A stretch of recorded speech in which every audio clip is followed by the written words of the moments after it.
So welcome everyone to our operationalizing behavior systems webinar, turning performance implementation into business as usual. My name is Richard Capone. I'm the CEO and co-founder of Let's Go Learn. And the reason why we're so excited about this webinar is that we've always been an online assessment and instruction company where we do the academics, but now we have behavior, and having Amy, and go ahead, advance the next slide. Amy and Amy are great because they have so much practical experience.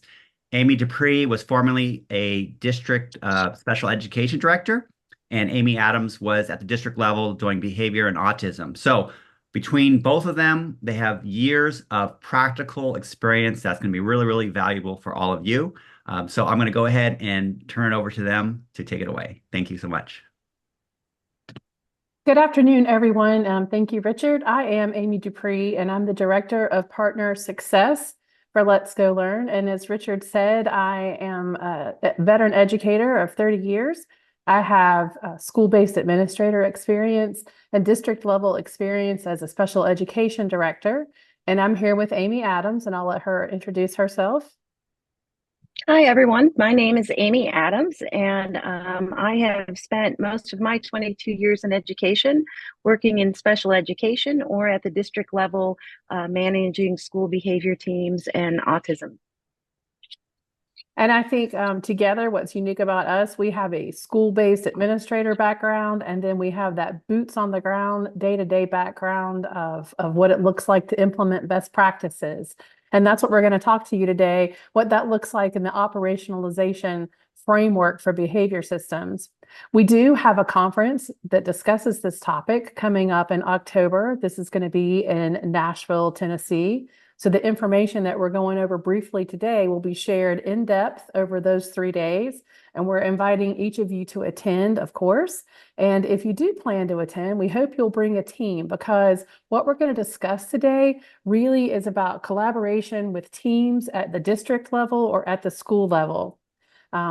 So we have some QR codes here as well that you can click on for additional information about the conference or additional information about Let's Go Learn. So what does it mean to operationalize? Well, operationalizing behavior specifically means just putting your behavior theories into practice. It means creating some systems and structures that are actionable with data, that data is monitored, and that most importantly, when you collect your data, that you're using it to drive decisions. We know that as leaders, you can often get stuck in the cycle of just responding. You're responding to students who have those high needs behaviors. You're responding to parents who believe that their students may have been treated unfairly or disciplined unfairly. Or you're responding to staff who just want something done when it comes to students' behaviors. Our goal with operationalization is to help you take what you already have in place and create systems around that in such a way that you're responding every day to all students, not just some. You're responding to them all day behaviorally and providing supplemental support to some students and intensive support to a smaller group of students. And we can help you and your team take things that you are doing well and operationalize them in such a way that we eliminate that cycle of being responsive to students and instead flip that cycle into the cycle of being responsive to data. When you operationalize, you are engaging a paradigm shift. Making the change will require thoughtful work on your part, active participation. No one can decide what is best for your school. Only you can do that. If we did the work for you, it would probably end up like this: paper implementation, which means putting into place new policies and procedures with the adoption of a new practice as the rationale behind that change. Maybe you have tried to implement, I don't know, Modern Teacher or maybe Leader in Me or any of those other lovely programs that are available, but one day of training was completed and the posters were hung on the walls, and then the paperwork was filed in those cabinets and the manuals were stacked up on the shelves. Really, nothing else changed.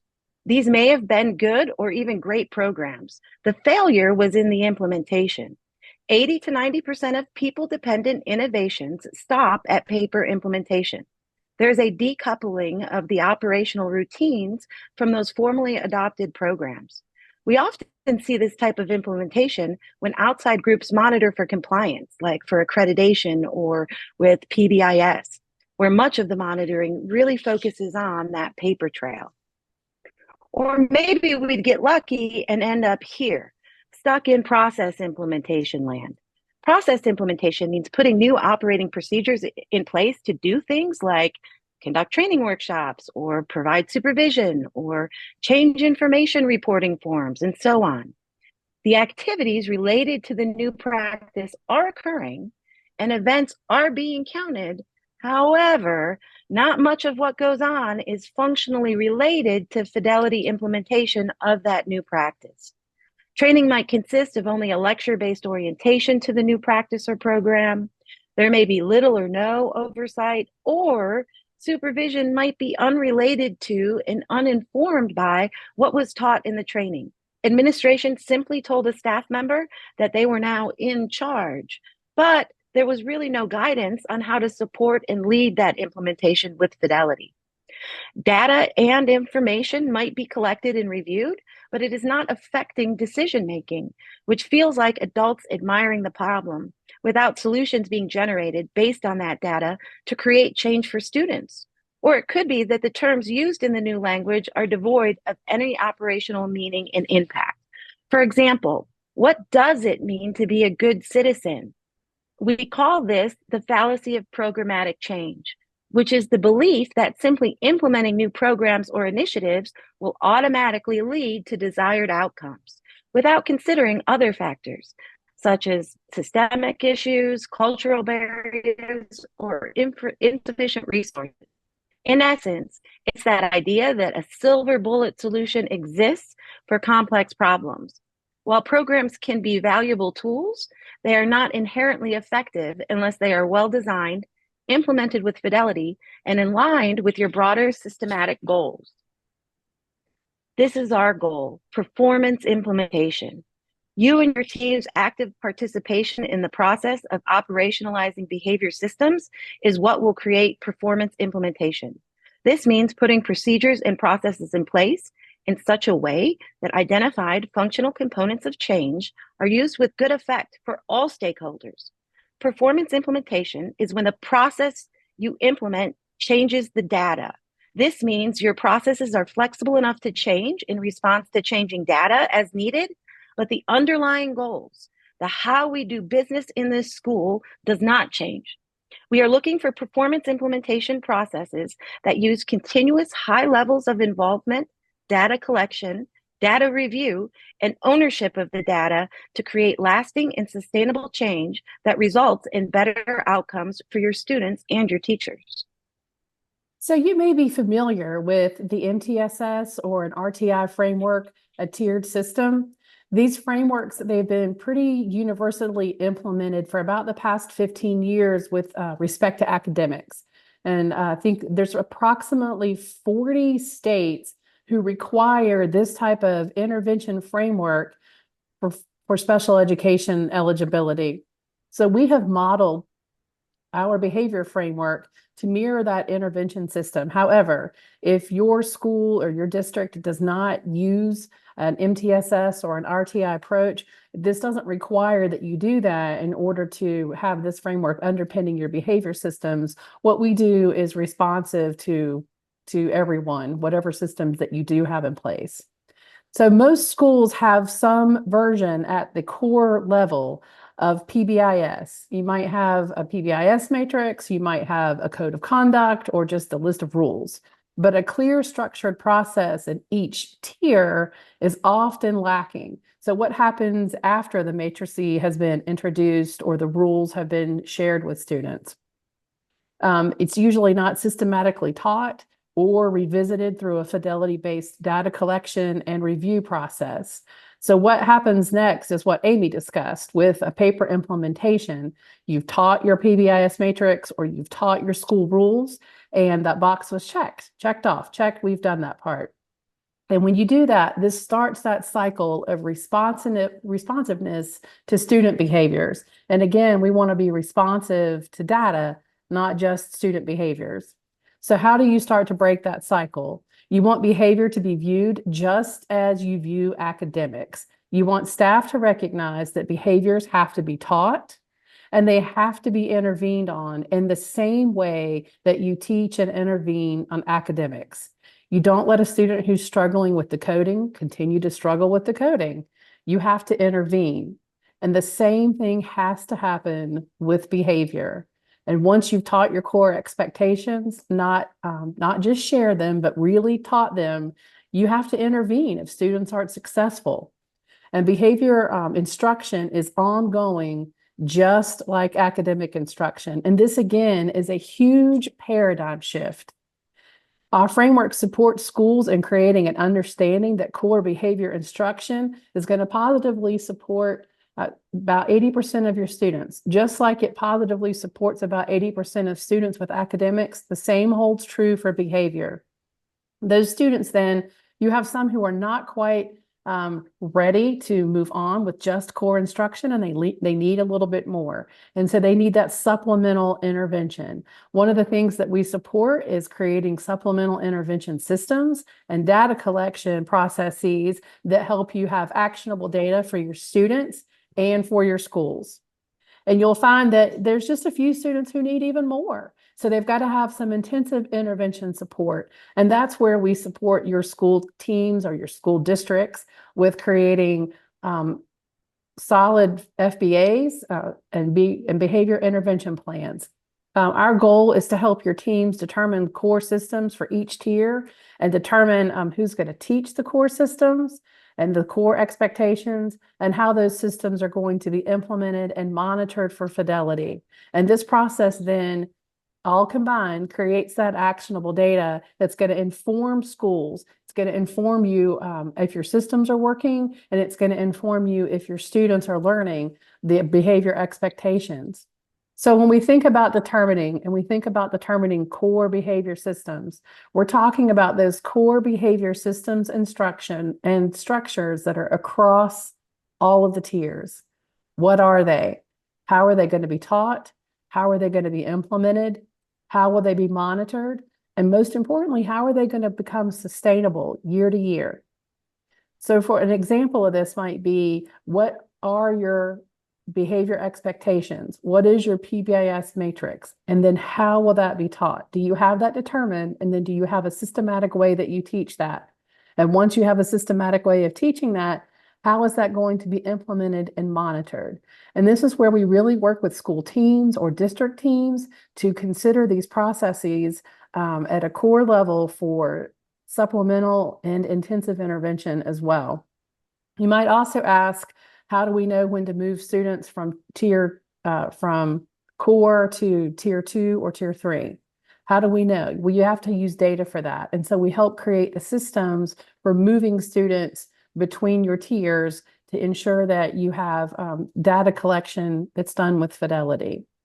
Not only do you have to consider what your core behavior systems are, but you've got to consider who your core behavior team is. And it's really important that you know your staff. Who are your great communicators? Who are generally your internal champions? Who are those people that regularly help move the needle in your building? You need a core team of people. This is not a one-person job. It's not a one-person expectation. We can't put school behavior on the shoulders of the school administrator or the school administrator and the guidance counselor. When we're talking about making this type of paradigm shift, we're talking about creating a team of people to lead your entire staff, because you've got to develop understanding and commitment from everyone. And so this group then that you determine as your core team is the catalyst for supporting the school with behavior processes and problem solving. And we spend a lot of time talking about what makes a great team and the functions of the team at the core level, and at the tiered level of tiers 2 and tiers 3. So now that we have determined what our core systems are going to look like, right?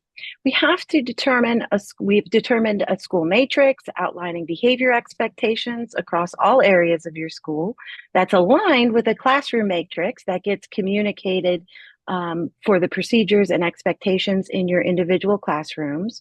We've defined our majors and minors and those consequences and set some thresholds for moving between the tiers. It's time to start teaching core behavior expectations to your students and your teachers and your parents. Everyone needs to be on the same page, using the same language, creating consistency and predictability for all of your stakeholders. So who teaches the staff, students, and families? Everyone does. Your school administrators or your administrator teams. Maybe it's a PBIS team. Maybe it's a part of PLCs and teachers are teaching each other.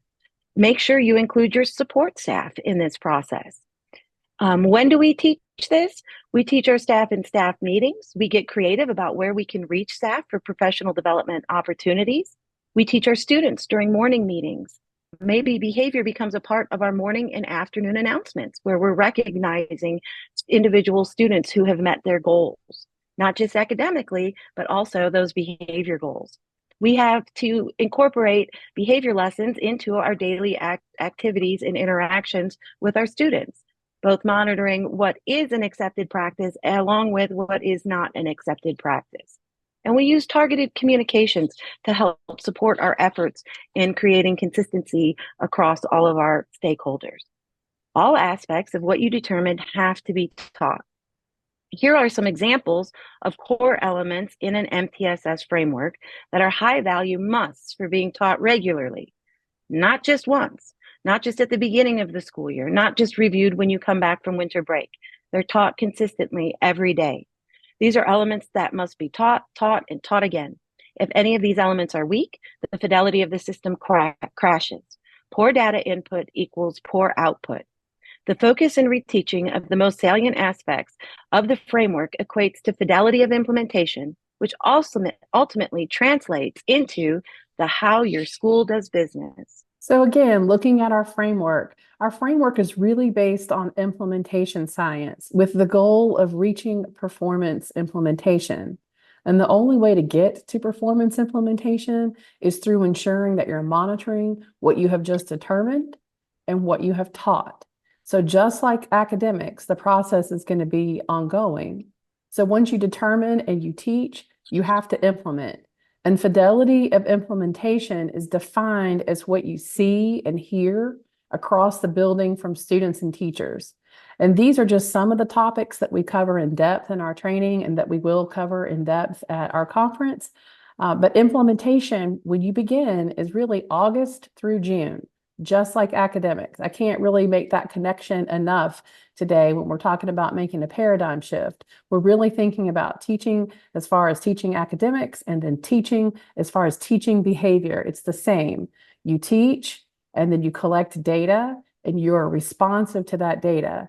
And implementation has got to be actionable on the part of every stakeholder in the building, and that is students and staff and administrators, everyone. And this truly becomes a paradigm shift. So when you're thinking about this behavior framework, what you've really done is create a cycle. So you're creating a cycle then for looking at and thinking about what your data is telling you. So you're going to determine your core systems and structures, and that is for core for all of your students. Again, supplemental for some of your students and intensive for just a few of your students. What are the systems that underpin core practices in your building? Then you're going to consider how you're going to teach to reach all of your stakeholders. And then you're going to implement. And once you do a great job with fidelity of implementation, you have engaged your stakeholders. And engagement results in data. And when you have that data, then it becomes critical that you're evaluating it. And we really look at that in a two-pronged way. We're looking at that data to see if we're positively affecting our students, if we have a minimizing of major office referrals, if we've reduced any disproportionality points that may have been happening in our buildings. And we're looking to make sure that we have fewer out-of-school suspensions even. So we're looking to see that interventions are working for our students. Additionally, the data that you're going to monitor is the data that tells you if those data points look great, then your systems are working and functioning beautifully. If these data show that your systems still have a trending upward of office referrals or disproportionality aspects, then you're going to have to monitor and adjust your systems. And we also have a tool that will help support how you monitor that in your building. That's our Let's Go Learn core behavior assessment tool. So you might be asking yourself, how do you know where to start? What do you need to determine first? Who needs to be taught what? And how do you know your implementation is succeeding in meeting your goals? Data. In order to answer all of these questions, you must analyze your school's data. Our core behavior assessment tools helps districts to measure the effectiveness of a school's core behavior practices by reviewing 56 elements, many of which we touched on today, all of which we go into depth with in October, across 11 different domains. The core tool will let you know what still needs to be determined in your school-wide system expectations and problem-solving processes. It will help determine who still needs to be taught what and when, while assessing the understanding of your classroom procedures and cues. Most importantly, it will help you to measure the effectiveness of your implementation practices as related to behavior. Are your teachers using engaging instructional practices, providing active supervision, and using formal and informal means to provide adequate positive reinforcement, while applying a continuum of consequences that is implemented consistently and fairly to all students?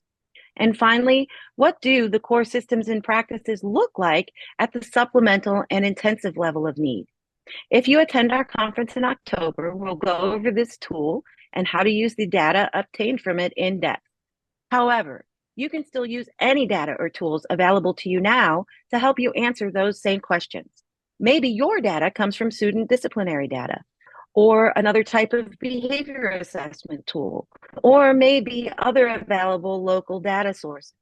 Those are all fine. The important thing is that you are using a source of data to inform your decisions and to ensure fidelity of implementation. We have a handout that we're going to share with you today. We'll put that into the chat in a link, or you can use the QR code that's displayed here. It's going to outline 5 key steps to establishing a behavior framework in your school, and it goes along with what we've talked about today.